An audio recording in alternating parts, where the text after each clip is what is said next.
Hello dear student, class 11th भी NCERT mathematics में आज हम लोग पढ़ने जा रहे हैं चैप्टर नंबर 3 जिसका नाम है त्रिकोणमितीय फलन।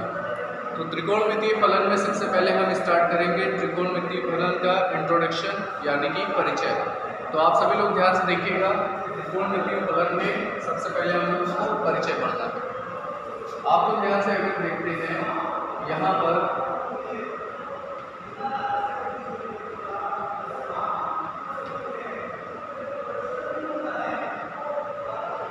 देखिए त्रिकोणमिति जो शब्द है यहाँ पर, त्रिकोणमिति शब्द दो शब्दों से बना है, त्रिकोण और साथ में मिति। देखिए त्रिकोण का जो मतलब होता है, त्रिकोण का मतलब होता है त्रिकोण वाली आकृतियां। तो त्रिकोण का मतलब तीन कोण होता है और त्रिकोण आकृतियों का मतलब होता है त्रिभुज की बात हो रही है यहाँ पर। इसी तरह से मिति का मतलब होता है माप। तो त्रिभुज में तीन कोण, तीन भुजाएं, तीन शीर्ष, ये सभी चीजें त्रिभुज में होती हैं और हमको इस त्रिकोणमिति में इन सब की माप निकालना सीखना होता है और इनका आपस में संबंध सीखना होता है। तो आपको ये जो त्रिकोणमिति चैप्टर अभी पढ़ाया जाएगा, इस चैप्टर में हम लोगों को सबसे पहले तो त्रिकोणमिति फलन क्या होते हैं इसके बारे में जानना होगा। उससे पहले आपको ये जानना होगा कि कोण क्या होते हैं, कोण की इकाइयाँ क्या होती है। कोण की दो तरह की इकाइयाँ जो होती हैं, रेडियन होती है पहली इकाई और डिग्री होती है दूसरी इकाई। तो ये दो इकाइयों के बारे में जानना है और त्रिकोणमिति फलन के आपस में योग, अंतर और गुणे, इन सब से संबंधित कुछ यहाँ पर आवश्यक सूत्र पढ़ते हैं। तो आइए हम लोग देखते हैं। सबसे पहले यहाँ पर आपको जानना होगा कोण क्या होता है। तो देखिए बेटा, कोण क्या होता है यहाँ पे। देखिए यहाँ पर कोण की जो डेफिनेशन आपको बताई गई है, कोण की परिभाषा क्या है। कोण एक ऐसी आकृति है जो किसी दी हुई किरण को उसके प्रारंभिक बिंदु के परितः घुमाने पर बनती है। यहाँ पर आप लोग ध्यान से देखिए, जैसे हमारे पास यहाँ पर एक किरण दी गई है, इसका प्रारंभिक बिंदु O है और ये A है। अब हम लोग इस किरण को इस प्रारंभिक बिंदु के परितः घुमा देते हैं। तो जब आप इस किरण को घुमाएंगे तो ये किरण ऊपर हो जाएगी और हम इसको OB बोलेंगे।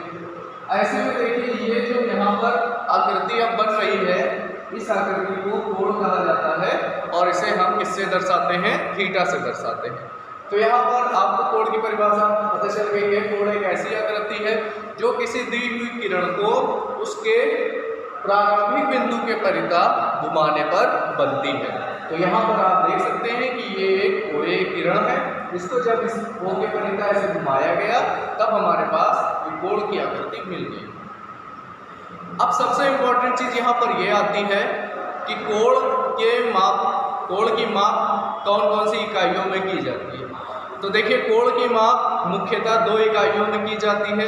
पहली इकाई क्या है, डिग्री, और दूसरी इकाई क्या होती है, रेडियन होती है। और हम लोग ये भी जानेंगे कि डिग्री और रेडियन में क्या संबंध होता है और डिग्री और रेडियन के कोणों को आपस में किस तरह से बदला जाता है यानी परिवर्तित किया जाता है। तो आइए हम लोग सबसे पहले देखें कि कोण की दो इकाइयाँ। देखिए यहाँ पर आपको सबसे पहले कोण को मापने के लिए दो इकाइयों का मुख्यतः प्रयोग किया जाता है। सबसे पहली इकाई कोण की होती है डिग्री। जब आप कोण को मापते हैं तो सबसे पहले आप कोणों को डिग्री में मापते हैं और कोण को मापने की दूसरी इकाई होती है रेडियन। अब आप यहाँ पर देखिए कि वास्तव में एक डिग्री कितने के बराबर होती है और एक डिग्री क्या होती है। तो जैसे यहाँ पर हम लोग पहली डेफिनेशन देख रहे हैं, सबसे पहली डेफिनेशन आप यहाँ डिग्री की देख रहे हैं। जब आप डिग्री पद्धति में कोणों को मापते हैं तो आप यहाँ पर बताएंगे इस पद्धति में एक समकोण को 90 बराबर भागों में बांट दिया जाता है। यानी एक समकोण को 90 बराबर भागों में बांट दिया जाता है और जिसमें से प्रत्येक भाग को एक अंश या एक डिग्री कहा जाता है। जैसे आप इसको देखें,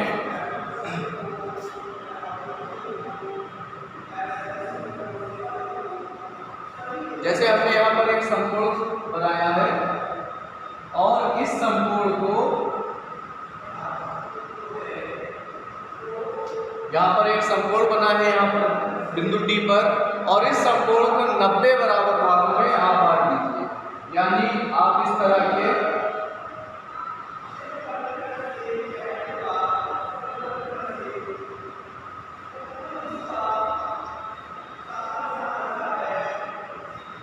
अगर आप इस तरह के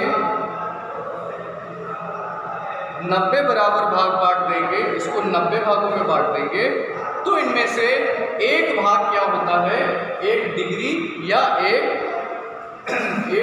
एक अंश के बराबर होता है। तो ये एक डिग्री की मैथमेटिकल परिभाषा है, यानी गणितीय परिभाषा है। इसको आपको ध्यान रखना होगा। यहाँ पर ये कोण को मापने की पहली यूनिट होती है। इसके बाद आपको कुछ यहाँ पर नोट्स याद रखने हैं, कुछ विशेष नोट्स हैं जिसको आपको ध्यान रखना होगा। जैसे डिग्री से छोटी जो इकाई होती है वो मिनट होती है, मिनट से छोटी जो इकाई होती है उसको हम सेकंड कहते हैं। तो आप यहाँ पर देखिए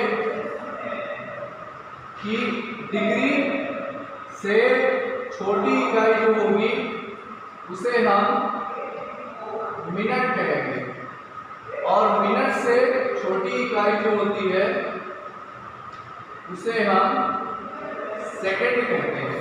और डिग्री के लिए यह सिंबल होता है, मिनट के लिए एक डैश होता है और सेकंड के लिए एक तिरछा डबल डैश होता है। आपको इस बात का ध्यान रखना होगा। और डिग्री, मिनट और सेकंड में क्या संबंध है इसके बारे में भी आपको ध्यान रखना है। एक डिग्री जो होती है वो 60 मिनट के बराबर होती है। एक डिग्री किसके बराबर होती है? 60 मिनट के बराबर होती है। मिनट के ऊपर आप 60 के ऊपर आप एक डैश बनाएंगे तिरछा। इसी तरह से एक मिनट जो होता है वो 60 सेकंड के बराबर होता है।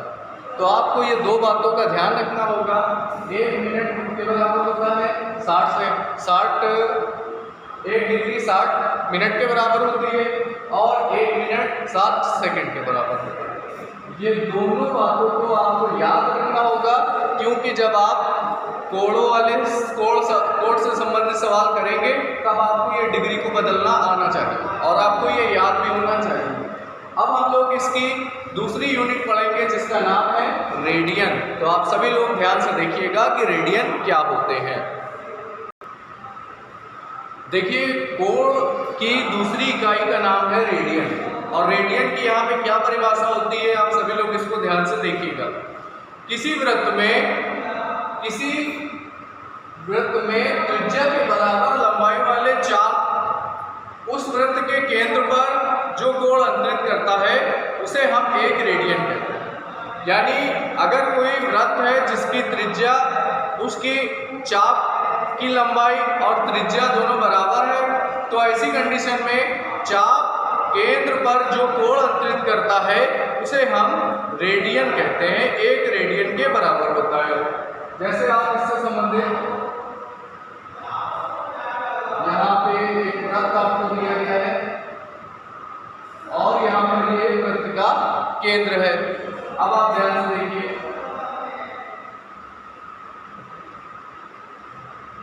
अब हमने इसको यहाँ पर मिला दिया, ये वृत्त की त्रिज्या है। इसी तरह से आप इसको यहाँ पर मिला देंगे, ये भी वृत्त की त्रिज्या है, इसे हम 2 मान लेते हैं, ये A है और ये B है। अब आप ध्यान से देखिए, इस चाप की लंबाई को हमने स्मॉल l माना है चाप की लंबाई के लिए, और यहाँ पर त्रिज्या को r माना है ये। तो ऐसे में ये जो चाप है ये केंद्र पर थीटा कोण बनाती है। तो हमें यहाँ पर ये कोण जो थीटा मिल रहा है, इस थीटा को ही हम लोग रेडियन में माप रहे हैं। तो हमारे पास यहाँ से एक सूत्र बनेगा, थीटा बराबर L/r। थीटा की वैल्यू जो होती है वो बराबर होगी किसके? L/r के, और हम इसको किस में मापेंगे? रेडियन में। और यहाँ पर एक बात का ध्यान रखेंगे आप लोग, फॉर्मूला याद रखना होगा आगे के लिए। यहाँ पर L क्या है? L चाप की लंबाई है। L को चाप की लंबाई कहा जाएगा और R को यहाँ पर हम क्या कहेंगे? ये वृत्त की त्रिज्या होगी। तो आपको यहाँ पर ध्यान रखना है, चाप की लंबाई और त्रिज्या की लंबाई बराबर होने पर ये कोण 1 रेडियन के बराबर हो जाता है। अब हम लोग इसके बाद जानेंगे को डिग्री और रेडियन में आपस में क्या संबंध होता है और फिर उस पर आधारित कुछ प्रश्न देखेंगे। सभी लोग ध्यान से समझिए। देखिए स्टूडेंट्स, अब हम लोग यहाँ तक पढ़ चुके हैं कि कोण की इकाइयाँ 2 तरह की हैं, डिग्री और रेडियन। अब हम लोग ये पढ़ने जा रहे हैं कि डिग्री और रेडियन में क्या संबंध होता है। डिग्री को हम अंश भी कहते हैं, चाहे तो आप यहाँ पर अंश लिखें, चाहे तो आप यहाँ पर डिग्री लिखें, दोनों एक ही बात होती है। तो अब हम लोग यहाँ पर पढ़ने जा रहे हैं इसमें संबंध। देखिए आपके पास यहाँ एक चित्र है। इस चित्र में ये एक वृत्त बना हुआ है और वृत्त की त्रिज्या क्या है? R है। और यहाँ पर हमने एक चाप ली है और इस चाप की लंबाई को हम लोग L मानते हैं और इस चाप में केंद्र पर जो कोण अंतरित किया है वो यहाँ पर थीटा होगा। तो अब हम लोग यहाँ पर रेडियन और डिग्री में संबंध जानेंगे। ध्यान से आप लोग देखिए। माना एक वृत्त की त्रिज्या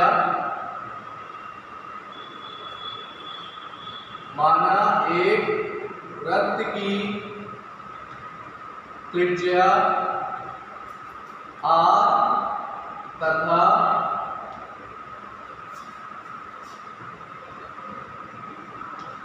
चाप की लंबाई, ध्यान से आप लोग चित्र को देखिए, चाप की लंबाई क्या है? स्मॉल l है। अब देखिए चाप की लंबाई L है और त्रिज्या R है। अब हम लोग देखेंगे केंद्र पर बना कोण। तब चाप द्वारा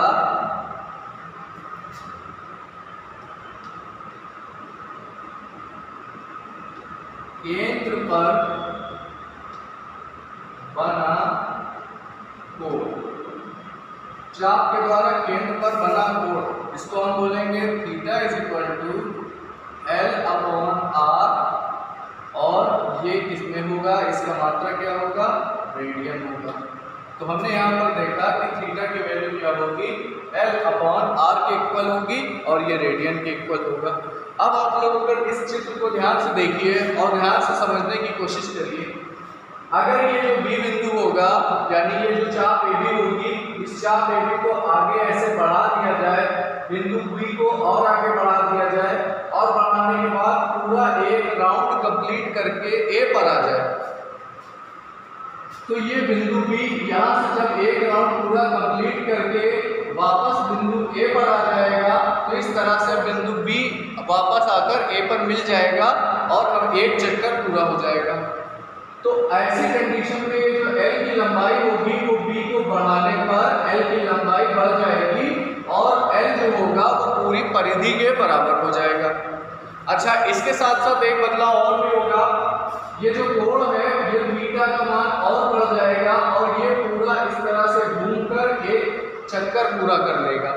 तो आप जानते हैं कि जब इस तरह से पूरा एक चक्कर पूरा हो जाता है तो ये कोण संपूर्ण कोण हो जाता है, कंप्लीट एंगल, जिसको 360 डिग्री लिखते हैं, 360 अंश के बराबर होता है। तो अब आपको यहाँ पर ये ध्यान देना होगा कि यदि वृत्त के केंद्र पर, यहाँ पर आप ध्यान से देखिए, जो L है वो परिधि है। अगर ये बिंदु B को मूव करा दे तो ऐसी कंडीशन में L का मान हो जाएगा 2πr और इसको हम वृत्त की परिधि कहते हैं। तो आप जब इसको यहाँ रखेंगे तो ये हमारे पास आ जाएगा 2πr अपॉन में r और साथ में यहाँ पर आपके पास आएगा रेडियन। देखिए r से r कट जाएगा, थीटा का मान आ जाएगा 2π और साथ में आ जाएगा रेडियन। मगर अब आप अगर इसको ध्यान से देखेंगे तो केंद्र पर बना कोण संपूर्ण कोण बन जाएगा। ये जो केंद्र पर वो कोण बना था, जो पहले थीटा था, वो जब इसको पूरा बी बिंदु को घुमाकर पूरा ए पर वापस ले आएंगे तो फिर ये थीटा का मान 360 के बराबर हो जाएगा। तो आप इसके बाद ध्यान से देखिए, इसके बाद आप यहाँ पर लिखते हैं, ध्यान से आप लोग समझिएगा, चूंकि केंद्र पर बना कोण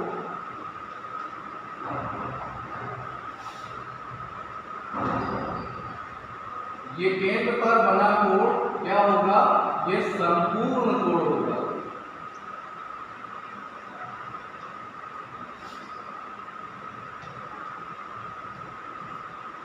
केंद्र पर जो कोण बना है वो क्या हो जाएगा, देखिए संपूर्ण कोण होगा।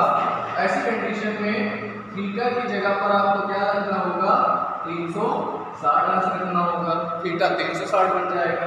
अब आप इसमें 360 थीटा की जगह रखेंगे जब, तो इसके बाद होगा यहाँ पर हम लिख दे रहे हैं 360 बराबर आपके पास होगा 2 पाई। यहाँ पर आप ध्यान से देखिए, इसको आप एक अंश इंटू 360 भी लिख सकते हैं। ये किसके बराबर होगा, 2 पाई के। यहाँ से एक अंश का मान आ जाएगा 2 पाई अपॉन 360। अब आप इसको काट देंगे जब, तो एक अंश का मान आ जाएगा पाई बटे 180। ये जो आपको यहाँ पर संबंध मिल रहा है, इस संबंध को कहा जाता है रेडियन और डिग्री में संबंध। यहाँ पर ये क्या है, देखिए ये डिग्री है। तो अब ये जो आपके पास संबंध आया है, ये संबंध बताता है डिग्री और रेडियन में संबंध। तो इस तरह से आपको ये ध्यान रखना है कि इस फॉर्मूले का उपयोग बार बार किया जाएगा। और इससे संबंधित कुछ आवश्यक चीज़ें और भी हैं जिसे हमें जानना होगा। तो आइए हम लोग इसको भी जानें और उसके और कुछ क्वेश्चन देखेंगे आप सभी लोग। देखिए स्टूडेंट्स, अब आपको थीटा डिग्री और रेडियन में संबंध आपको बता चुके हैं। अब हम आपको 2 इम्पोर्टेंट नोट्स बताएंगे जिसका उपयोग आपको प्रश्नों में करना होगा। तो सभी लोग देखिएगा ध्यान से, यहाँ पर 2 इम्पोर्टेंट नोट्स क्या है। पहला है, अगर आपको डिग्री को रेडियन में बदलना है, अगर आप चाहते हैं डिग्री को रेडियन में बदलना, तो आप डिग्री को रेडियन में बदलने के लिए पाई बटे 180 से क्या कराएंगे, गुणा करेंगे। आपको इस बात का ध्यान रखना होगा कि अगर आपको डिग्री से रेडियन में बदलना है तो आपको क्या करना होगा, पाई बटे 180 से आपको गुणा कराना पड़ेगा। और देखिए इसका उल्टा अगर करना है आपको, यानी दूसरा नोट्स क्या है, आपके पास रेडियन दिया गया है, कोण आपको रेडियन में दिया है और आपको कहा जा रहा है कि रेडियन को आप बदलिए किसमें, डिग्री में। तो आप यहाँ पर देख सकते हैं रेडियन को डिग्री में बदलने के लिए आपको यहाँ पर इसका उल्टा करना होगा, यानी 180 बटे पाई से आपको क्या करना होगा, गुणा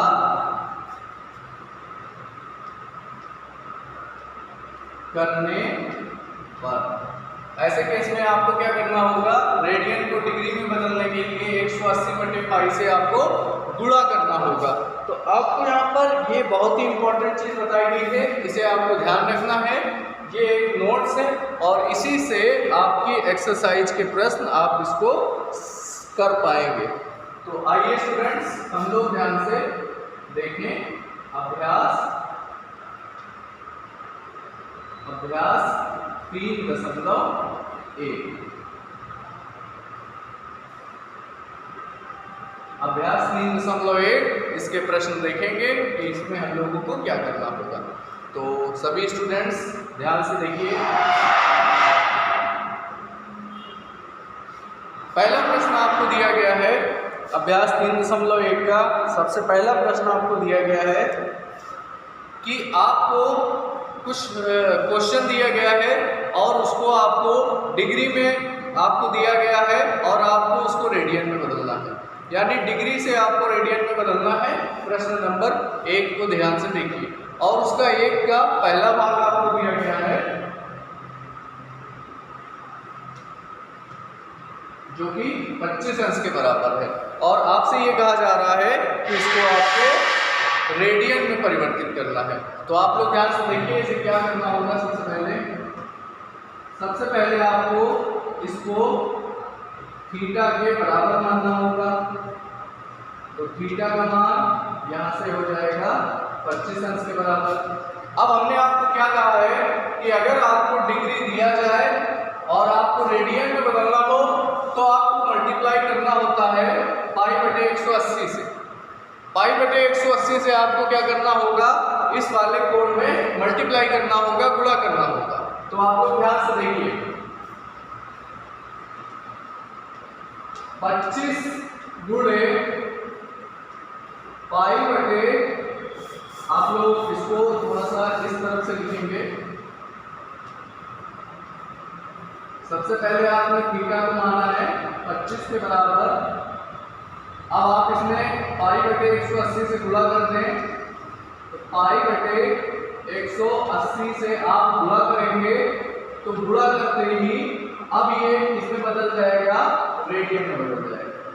पाई/180 से गुणा करने से ये क्या हो जाएगा, रेडियन हो जाएगा। ध्यान रखें आपको यहाँ पर अंश या डिग्री वाला चिन्ह नहीं लगाना होगा। अब आप इसको काट देंगे 5 से, 5 पाई ऊपर आ जाएगा, इसको काट दीजिए, नीचे 36 आ जाएगा और आपको साथ में क्या लिखना होगा, रेडियन लिखना होगा। तो ये हमारा पहला प्रश्न है।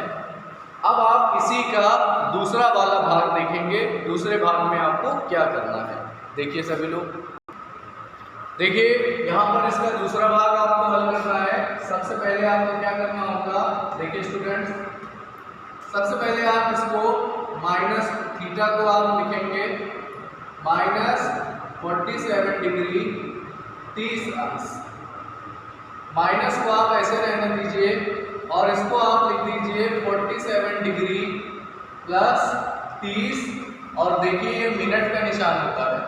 अब आपको क्या करना होगा, सबसे पहले आपको ये करना है कि आपको इसको जो मिनट चल रहा है इसको आपको पहले बदलना होगा डिग्री में, क्योंकि जब ये पूरा क्वेश्चन डिग्री में बदल जाएगा इसके बाद ही हम इसको रेडियन में बदल सकते हैं।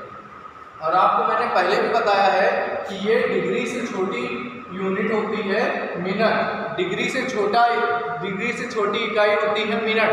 तो यहाँ पर देखिए 30 क्या है, मिनट में दिया गया है। अब आपको याद होगा हमने आपको बताया था कि 1 डिग्री का मान 60 मिनट के बराबर होता है। तो हमारे पास यहाँ पर देखिए क्या दिया है, 30 मिनट दिया है। अगर आप इसी से 1 मिनट का मान निकालते हैं तो वो 1/60 नीचे रख देंगे तो 1/60 डिग्री के बराबर हो जाता है। तो आप यहाँ पर ध्यान से देखिए 30 में अगर आपके पास मिनट दिया है और आप डिग्री बदलना चाहते हैं तो देखिए 1 मिनट 1/60 के बराबर है। हमें यहाँ पर 30 मिनट का मान चाहिए तो 30 मिनट में 1/60 से गुणा करा देंगे जिससे आपको आंसर मिलेगा। तो देखिए 30 मिनट है, इसमें हम 1/60 से क्या कर देंगे, गुणा। तो जो भी आंसर आएगा अभी किसमें आ जाएगा, डिग्री में आ जाएगा। आपको ध्यान रखना होगा मिनट छोटी इकाई होती है, डिग्री बड़ी इकाई होती है। जब छोटी इकाई को बड़ी इकाई में बदलते हैं तो हमेशा गुणा कराया जाता है। तो आपने 1/60 से क्या कर दिया, गुणा। यहाँ पर 47 है। अब आप इसको देखिए, जब आप इसको काटते हैं तो यहाँ पर ये 1/2 और साथ में डिग्री आ जाएगा। और विद्यार्थियों जब आप इसको 47 और 1/2 को आप अगर इसको अलग अलग करेंगे, 47 और 1/2 को जैसे आप भिन्न को हल करते हैं तो आप इसका एलसीएम लेंगे, फिर आप इसका यहाँ गुणा कराएंगे 94 और यहाँ पर 1 आ जाएगा। यानी आप जब उसको हल करते हैं तो आपके पास आएगा 95/2 और साथ में आ जाएगा डिग्री। लेकिन बेटा अभी ये आपका फाइनल आंसर नहीं है, क्योंकि अभी तो आपने इसको डिग्री में बदला है, अभी तो इसको आपको रेडियन में भी बदलना बाकी है। तो आपको अब इसको रेडियन में कैसे बदलना है आप लोग ध्यान से देखिएगा। -95/2 इसमें आपको π/180 से गुणा कराना होगा। मैंने आपको बताया था कि डिग्री से रेडियन में बदलने के लिए π/180 से गुणा होता है। अब जब आप इसको हल करेंगे, इसको काटेंगे, तो ये आंसर आपको मिल जाएगा 19/72 और साथ में आ जाएगा पाई। और ये जो अब आपका आंसर है ये आपको किसमें मिल जाएगा, रेडियन में मिल जाएगा। तो सभी बच्चे इस बात का ध्यान रखें, ये फाइनल आंसर है। अब आपको क्वेश्चन नंबर 1 के सभी भाग, 2 के सभी भाग और 3 वाला क्वेश्चन ये आपको ट्राई करना होगा। जो आपको प्रॉब्लम लगेगी आप उसको कमेंट बॉक्स में कमेंट कर सकते हैं या हमसे व्हाट्सएप पर पूछ सकते हैं। ओके, सभी स्टूडेंट को आज से अपना होमवर्क भेजना है। Thank you all dear students.